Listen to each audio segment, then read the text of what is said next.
നൊയമ്പ് കാലം വർജനത്തിന്റെ കാലം ആണെന്നും വ്യത്യസ്തമായ വർജനത്തിലൂടെ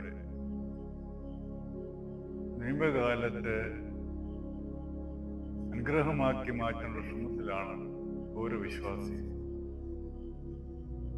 നമ്മുടെ കർത്താവ് തമ്പുരാൻ ഭൂമിയെ സ്പർശിച്ചതുപോലും തന്റെ സ്വന്തം ജീവിതത്തിൽ വിനയം ഉടലെടുക്കുവാൻ മാത്രമല്ല, ഓരോ മനുഷ്യരാശിയെയും വിനയത്തിന്റെ പാഠം പഠിപ്പിക്കാൻ കൂടിയാണ്. വലിയ നൊയമ്പിൽ നാം ജീവിക്കുമ്പോൾ കർത്താവിന്റെ ഈ സ്വഭാവം നമ്മളിൽ ഉടലെടുക്കാനായിട്ടുള്ള ശ്രമം കൂടി ആവണം. എങ്ങനെയാണ് ഈ നൊയമ്പ് കാലം വിനയത്തിന്റെ നാളായി മാറുന്നത്? നമുക്കെങ്ങനെ നമ്മെ തന്നെ ദൈവസന്നിധിയെ താഴ്ത്തി വിനയപ്പെടുന്നത്? സന്യാസ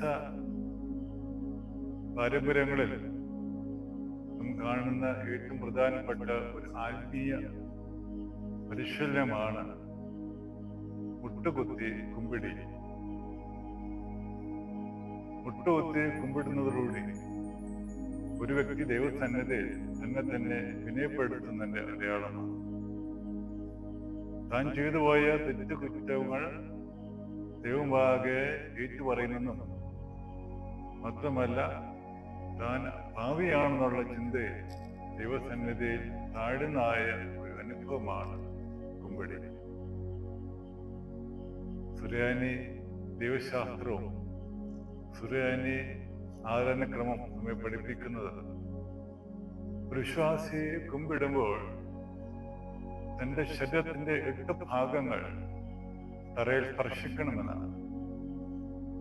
1 നെറ്റി, 2 മൂക്ക്, 2 കരങ്ങൾ, 2 മുട്ടുകൾ, ഏറ്റവും അവസാനം 2 പാദങ്ങൾ. ഇങ്ങനെ ശരീരത്തിൽ 8 ഭാഗങ്ങൾ തറയിൽ മുട്ടിക്കൊണ്ടാണ് ഒരു വിശ്വാസി കുമ്പിടുന്നത്.